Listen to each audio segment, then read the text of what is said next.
terpapar dengan isu yang mengatakan bahawa insurans itu haram, dan ramai juga yang bertanggapan bahawa takaful juga adalah haram. Ini adalah susulan daripada kenyataan yang dibuat oleh seorang da'i di dalam rancangan sebuah televisyen di tanah air baru-baru ini. Jadi di sini kita akan singkapkan, apakah sebenar itu takaful, dan tujuan perbincangan kita pada hari ini adalah untuk memperbetulkan tanggapan masyarakat tentang takaful dan juga insurans konvensional. Sebelum kita berbincang dan juga berdiskusi dengan lebih lanjut, mari kita lihat pandangan masyarakat tentang apakah itu insurans konvensional dan apakah itu takaful dan perbezaan kedua-duanya.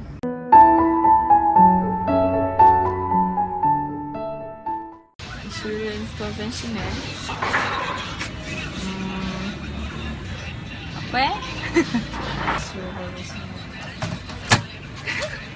Tak tahu Tak tahu. Takaful tu yang Islamik punya insurans. Tapi insurans tahu tak tahu apa Tapi insurans tahu tak tahu apa Tahu insurans tapi nak terangkan tu. Tapi tak tahulah insurans tu basically kalau untuk diri dia melindungi perlindungan untuk risiko kan. Insurans yang bukan Islamik kan? Apa tu insurans?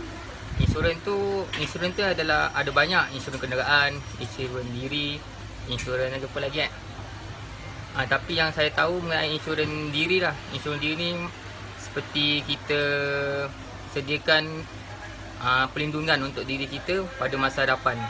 Insurans konvensional dan takaful. Insurans konvensional ni saya pernah terbaca lah, kalau macam takaful ni dia more Islamik, maksudnya dia dari segi konsep perkongsian.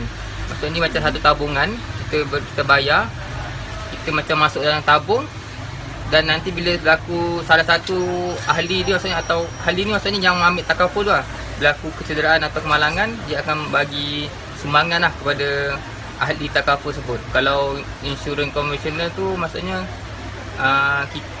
kita bayar, nanti kita dapat pampasan daripada kemalangan tu lah.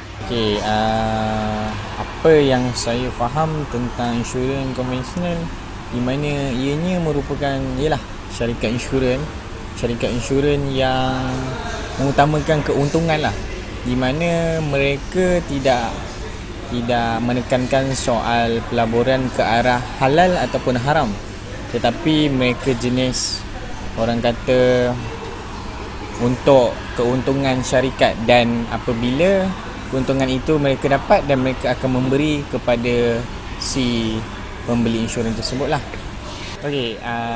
Ini pada pandangan saya lah. Itu apa yang saya faham, di mana takaful ni merupakan suatu tabung bersama, di mana mereka menggunakan konsep, kalau tak silap saya, kesamarataan, iaitu adil lah. Mereka lebih pentingkan kepada sesama mereka lah. Contoh, salah seorang daripada penabung ataupun orang yang menabung itu, so mereka akan menggunakannya sebahagian dan menolong antara satu sama lain. Dan di sini saya dapati ataupun ni pihak takaful tidak akan mengambil sebarang keuntungan daripada pembeli-pembeli takaful ini sendiri, kerana mereka tidak mementingkan soal keuntungan berbanding dengan syarikat konvensional tadilah. Melalui video tersebut dapat disimpulkan bahawa rata-rata rakyat Malaysia mengetahui tentang insurans tetapi tidak memahaminya dengan tepat. Jadi perbincangan kita pada hari ini akan mengupas dengan lebih lanjut tentang konsep takaful, struktur dan jenis kontrak yang dipakai di dalam takaful yang menjadikannya dibolehkan oleh syariah. Bagi memudahkan perbincangan kita pada hari ini dan juga para penonton lebih mudah memahami apa yang dibincangkan, saya akan mengambil satu contoh produk takaful daripada syarikat Prudential BSN Takaful. Jadi syarikat ini telah ditubuhkan pada tahun 2006, iaitu anak syarikat kepada Prudential Insurance Berhad, iaitu sebuah syarikat insurans konvensional yang telah lama bertapak di dalam negara kita. Jadi terdapat pelbagai produk yang ditawarkan oleh syarikat Prudential BSN Takaful ini, antaranya ialah produk insurans hayat, haji umrah, perlindungan pendapatan, pelan pendidikan, dan juga yang saya rasa paling famous ialah pelan medical ataupun kita panggil medical card. Jadi di bawah Prudential BSN, Nama produk mereka adalah Health and Rich Plus yang ada 4 cabang iaitu Vital, Premier, Advanced dan juga Select. Jadi, bagi saya produk kad medical Takaful yang ditawarkan oleh syarikat Prudential BSN ini mempunyai 3 kelebihan berbanding produk tradisional iaitu perlindungan hayat dan hanya mempunyai 1 kelebihan. Produk Health Vital Plus ini merupakan produk 3 dalam 1 yang mempunyai nilai paling tinggi ditawarkan. Jadi di dalam produk medical card ini terdapat 3 jenis kelebihan. Pertama, perlindungan hayat. Sekiranya berlaku kematian ataupun perkara-perkara yang tak dijangka, jumlah insurans yang melindungi diri peserta tersebut akan diberikan kepada penama. Dan sekiranya terjadi cacat kritikal ataupun peserta disahkan menghidapi penyakit kritikal, ada 36 jenis penyakit kritikal, jadi wang perlindungan yang diinsuraskan terhadap peserta akan diberikan kepada peserta terbabit. Ini adalah bagi tujuan kelangsungan hidup atau penggantian pendapatan yang terpaksa ditanggung oleh peserta akibat daripada musibah tersebut. Seterusnya, produk ini turut menawarkan Takaful perubatan dan kesihatan, khususnya berkaitan dengan perbelanjaan perubatan, penghospitalan dan pembedahan yang ditanggung oleh peserta akan dibayar oleh syarikat insurans sekiranya peserta dimasukkan ke dalam mana-mana hospital swasta maupun kerajaan. Jadi kelebihan yang ditawarkan turut merangkumi nilai room and board yang turut memberikan perlindungan sekiranya memerlukan jururawat peribadi di rumah, perlindungan komplikasi kehamilan, dan juga yang saya lihat paling tinggi had tahunan di dalam produk ini ialah sebanyak 400,000 setahun dan had seumur hidup sebanyak 4 juta ringgit. Okay, bagi saya itu adalah satu nilai yang besar. Terakhir sekali, produk ini turut menawarkan simpanan. Jadi setiap sumbangan yang disumbangkan oleh peserta dapat 3 jenis tabung iaitu pertama tabung perlindungan hayat, tabung perubatan dan kesihatan, dan yang terakhir sekali adalah tabung simpanan. Jadi kelebihan yang ditawarkan ialah walaupun kita menyumbang ke dalam tabung yang kedua tu, for example yang tabung perlindungan hayat dan yang kedua ialah tabung kesihatan dan perubatan, jadi masih ada lebihan wangnya untuk disimpan. Jadi wang yang disimpan di dalam tabung ini kemudiannya digunakan untuk melabur di dalam pelaburan yang patuh syariah. Okay, jadi semua orang tahulah motif pelaburan adalah untuk mendapatkan keuntungan. Jadi keuntungan ataupun duit yang disimpan ini boleh dikeluarkan oleh peserta pada bila-bila masa tertakluk kepada syarat ataupun duit tersebut boleh diberikan setelah mencapai tempoh matang. Okey, Takaful merupakan produk perbankan Islam yang ditakdirkan di bawah Seksyen 3 Akta Perkhidmatan Kewangan Islam 2013 ataupun lebih familiar dikenali sebagai Islamic Financial Services Act 2013 ataupun IFSA. Jadi doktrin asas dan Takaful sebenarnya diambil daripada sistem papasan diat. Okey, ataupun kita panggil wang darah. Pada zaman dahulu, sekiranya seseorang itu membunuh, hukuman kisas kepadanya akan dikenakan. Tetapi sekiranya keluarga si mangsa tersebut ingin memaafkan si pelaku tersebut, maka si pelaku tersebut harus membayar wang diat ataupun kita panggil sebagai wang darah. Jadi sistem pampasan ini diteruskan selepas kedatangan Islam kerana mengurangkan tragedi pertumpahan darah, menjadikan tanggungjawab individu itu sebagai tanggungjawab yang kolektif dan mengurangkan beban kewangan individu yang terlibat, dan last sekali memupuk semangat kerjasama dan persaudaraan melalui sistem ini. Jadi sebenarnya Takaful, semua orang tanya apa itu Takaful. Jadi Takaful sebenarnya bermaksud menjaga atau menjamin keperluan seseorang. Jadi Takaful ni ditakdirkan sebagai pemuafakatan atau sekurang-kurangnya dua pihak yang bersetuju untuk saling jamin menjamin antara satu sama lain sekiranya berlaku kerugian akibat ditimpa bencana atau musibah. Jadi konsep Takaful ni adalah berdasarkan perpaduan, tanggungjawab bersama dan persaudaraan di kalangan ahli.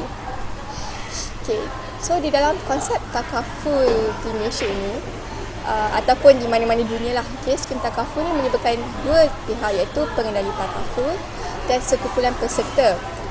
Dalam contoh syarikat Prudential BSN tersebut, pengendali Takaful adalah syarikat Prudential, manakala sekumpulan peserta adalah kita ataupun mana-mana peserta yang membayar sumbangan. setiap bulan, setiap 3 bulan, 6 bulan ataupun setahun kepada syarikat tersebut. Maka kita adalah peserta dan syarikat merupakan pengendali takaful. Okay? Jadi kontrak takaful diwujudkan dalam bentuk tabaruk, wakalah dan mudharabah. Jadi bergantung kepada pihak yang terlibat. Jadi kita akan lihat dengan lebih mendalam tentang bentuk-bentuk kontrak yang diguna pakai di dalam takaful. Terdapat 6 jenis bentuk kontrak yang diguna pakai di dalam takaful bergantung kepada pihak-pihak di dalam kontrak. Kontrak yang pertama adalah kontrak kafalah. Jadi kontrak kafalah ini adalah satu kontrak jaminan di mana seseorang menambah kepada dirinya tanggungjawab bagi pihak orang lain. Jadi di dalam takaful, peserta menyumbang kepada dana takaful dengan persetujuan bersama pengendali takaful, diamanahkan untuk sebenarnya melaksanakan dalam mengurus dana takaful dan membayar manfaat kepada peserta-peserta lain yang memerlukan ataupun yang telah ditimpa musibah. Okay, contohnya lah, sebagai seorang peserta, sebenarnya saya seorang peserta, saya menyumbangkan 200 sebulan kepada pihak takaful. Jadi sumbangan itu kemudiannya dibahagikan dan satu bahagian tersebut diletakkan di dalam dana takaful yang mana pengendali takaful ataupun prudential DSN akan mengagih dan menguruskan dana tersebut kepada peserta yang ditimpa musibah. Jadi di sini kita dapat lihat juga konsep tabaruk yang dipraktikkan di dalam takaful. Jadi apakah itu tabaruk? Okey. Tabaruk ni pula adalah salah satu jenis kontrak yang lain. Okay, kafalah adalah lain, tabaruk adalah kontrak yang lain. Jadi tabaruk ni bermaksud sumbangan atau derma yang diberikan oleh seseorang yang kemudiannya diberikan kepada orang lain yang memerlukannya tanpa mengharapkan apa-apa balasan. Jadi tabaruk ni sebenarnya yang mengislamkan kontrak insurans dengan membuang unsur-unsur bertentangan dengan syariah. Contohnya seperti riba, gharar. Okay.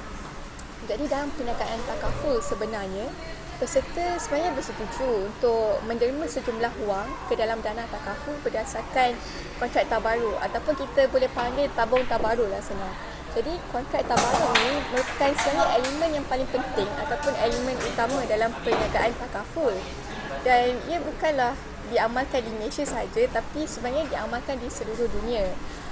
Sebenarnya konsep tabaruk ni sebenarnya peserta lah kepada peserta impact dia as if nak menunjukkan bahawa peserta bukan je memikirkan perlindungan diri sendiri tetapi memikirkan untuk membantu peserta lain. Jadi contoh yang dapat saya berikan contohnya adalah lebih kurang sama dengan contoh kafalah sebentar tadi.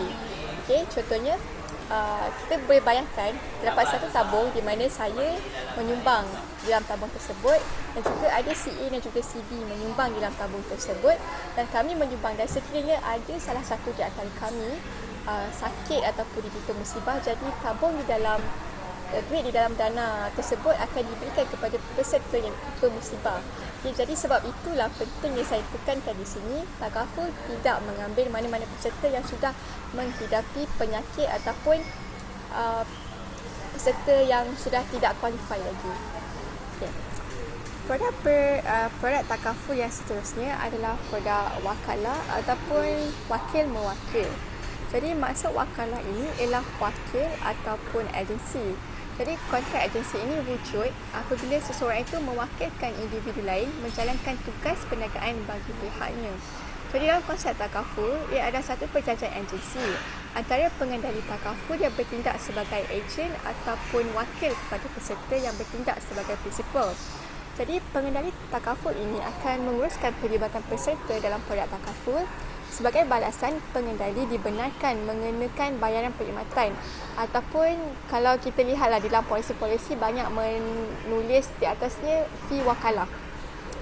Dan yuran yang dibayar dari dana sumbangan takaful yang didermakan oleh peserta lah yang sebenarnya digunakan untuk membayar charge-charge ini.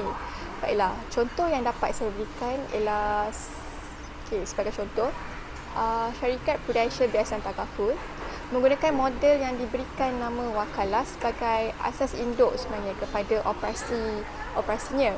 Jadi prinsip wakalah yang dilaksanakan oleh syarikat ini bagi menjalankan operasinya ialah di mana syarikat prudential takaful ini sebagai wakil kepada para peserta yang bertanggungjawab untuk menguruskan segala dana yang telah diwujudkan dengan penuh amanah, telus dan juga profesional.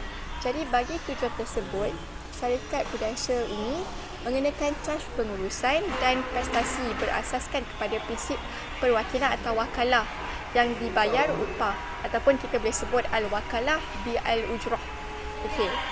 Memandangkan kita sudah berbincang mengenai kontrak wakalah ataupun kontrak agensi, jadi di sini saya suka untuk menyentuh tentang perihal isu ejen, tentang komisen. Jadi sebenarnya komisen itu adalah dibolehkan di dalam Islam, berasaskan kepada kontrak ini. Jadi di dalam syarikat Prudential BSN sendiri, syarikat tersebut melantik wakil-wakil sebagai perantara dalam memasarkan produk-produk syarikat dengan dibayar upah. Sebagai contohlah, kita boleh lihat di dalam laman web, di Facebook, Instagram ataupun di mana-mana saja, kita boleh nampak ejen-ejen daripada syarikat Prudential ini sendiri turun untuk memberikan penjelasan dan juga perkhidmatan mereka kepada masyarakat. Jadi mereka ini sebenarnya adalah wakil daripada syarikat Prudential BSN tersebut, dan akad di antara para wakil dengan syarikat Prudential adalah berasaskan akad wakalah. Konsep ini sebenarnya selari dengan prinsip Islam, sebagaimana amalan Rasulullah SAW yang pernah mengutuskan pegawai ataupun pekerjanya untuk menerima zakat, dan baginda memberi upah kepada mereka. Jadi dalam prinsip Islam, apabila dilaksanakan kontrak wakil dengan bayaran upah, maka kontrak itu adalah sah dan mengikat. Jadi ini bererti semua pihak bertanggungjawab melaksanakan semua perkara yang dipersetujui dalam akad tersebut.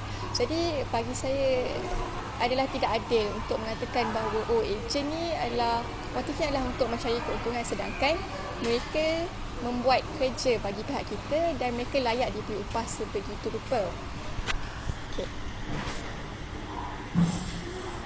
Kontrak seterusnya ialah kontrak jualah. Jadi kontrak jualah ini ialah kontrak menyewakan perkhidmatan di mana satu pihak berjanji untuk membayar amount yang dinyatakan wang bagi perkhidmatan yang diberikan selaras dengan teman-teman yang dirundingkan di antara mereka. Di dalam perniagaan takaful, para peserta menyumbang sejumlah wang kepada dana takaful, dan pengendali takaful adalah diamanahkan untuk menguruskan dana-dana ini secara berhemah dari segi pelaburan dan pembayaran manfaat takaful kepada peserta yang telah ditimpa musibah. Jadi Prudential berhak untuk mengambil fee untuk perkhidmatan yang ditawarkan. Jadi kontrak jualah ini diamanahkan oleh semua pengendali takaful di Malaysia. Tetapi kebanyakan pengendali takaful di seluruh dunia beroperasi di bawah model wakalah. Jadi kita dapat lihat di sini bahawa jualan dan juga wakalah adalah seakan-akan sama, iaitu kontrak di mana dibenarkan di bawah Islam daripada segi syariah untuk membayar caj perkhidmatan terhadap perkhidmatan yang telah diberikan. Seterusnya bagi saya kontrak yang penting juga adalah kontrak mudarabah. Mudarabah ini maksudnya adalah amalan yang berkongsi keuntungan, iaitu kontrak kewangan di mana pihak pertama yang mana kita panggil Robin Mal menyediakan dana kepada pihak yang kedua, iaitu dipanggil mudarib. Jadi mudarib ini bertanggungjawab untuk menguruskan dana yang diberikan oleh Robin Mal tadi melalui urusan pelaburan atau perniagaan yang boleh memberi keuntungan. Jadi kedua-dua pihak ini sebenarnya berkongsi keuntungan mengikut kadar yang ditetapkan. Jadi ciri-ciri utama kontrak mudarabah di dalam takaful, pertama, sekiranya berlaku kerugian adalah menjadi tanggungjawab pemberi modal untuk menerima dan menanggung kerugian. Sebagai contohnya, peserta takaful yang memberi sumbangan adalah Robin Mal, adalah orang yang memberi modal kepada mudarib tadi, iaitu pengendali takaful ataupun di dalam konteks ini adalah syarikat Prudential BSN, dan segala kerugian akan ditanggung oleh Robin Mal sahaja. Tetapi sekiranya kerugian tersebut adalah disebabkan oleh salah urus ataupun salah kendali oleh syarikat takaful tersebut, maka pengendali takaful yang akan menanggung kerugian itu. Nampak kat sini? Daripada segi keuntungan pula, sekiranya ada keuntungan, maka keuntungan akan dikongsi antara pengendali takaful, iaitu Prudential, dan pemberi modal, iaitu peserta lah.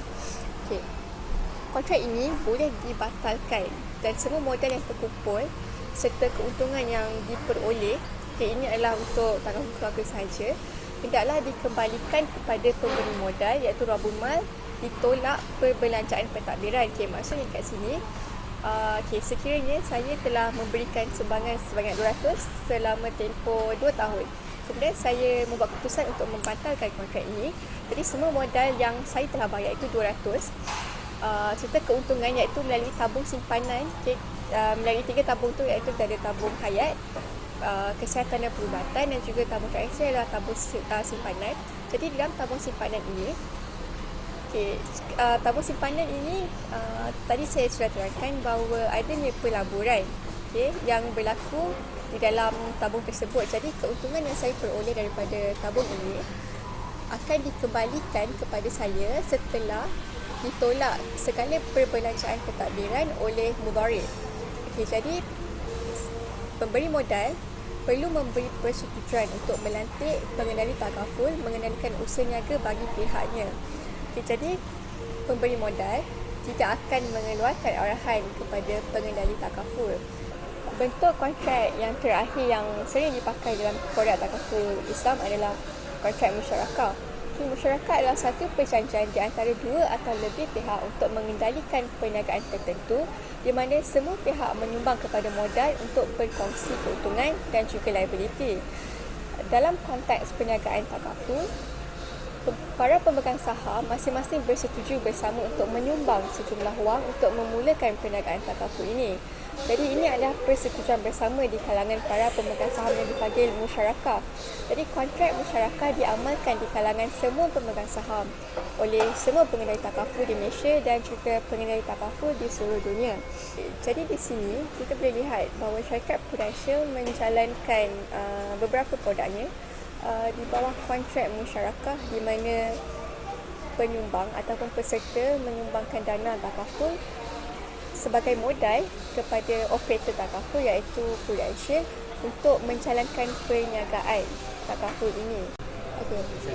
Jadi terdapat beberapa perbezaan yang akan saya kongsikan di antara insurans konvensional dan juga insurans takaful. Di dalam insurans konvensional, kontrak yang digunakan adalah berbentuk kontrak muawadah iaitu kontrak pertukaran jual beli antara penanggung insurans dengan pihak yang diinsurансkan.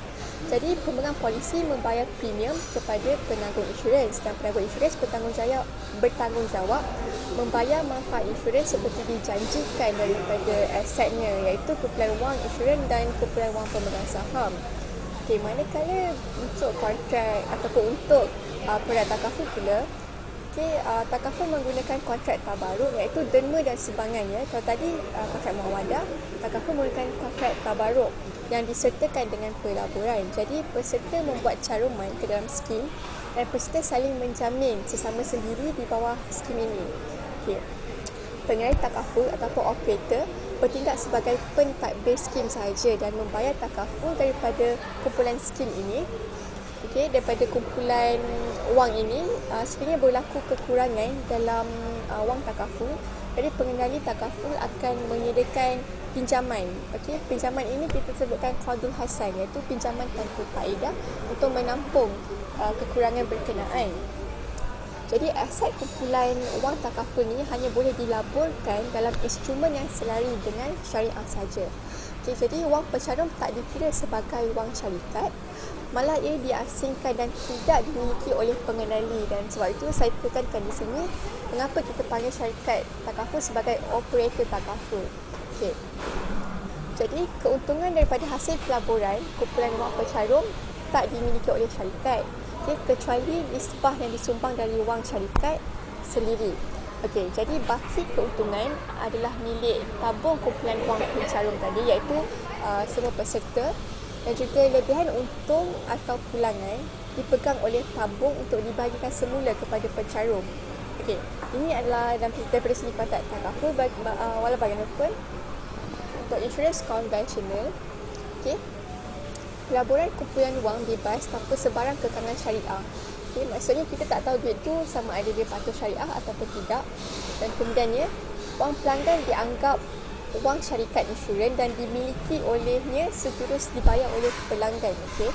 Kemudian keuntungan yang dihasilkan dari kumpulan wang pencarum adalah dimiliki sepenuhnya oleh syarikat. Ia juga adalah objektif utama syarikat insurans.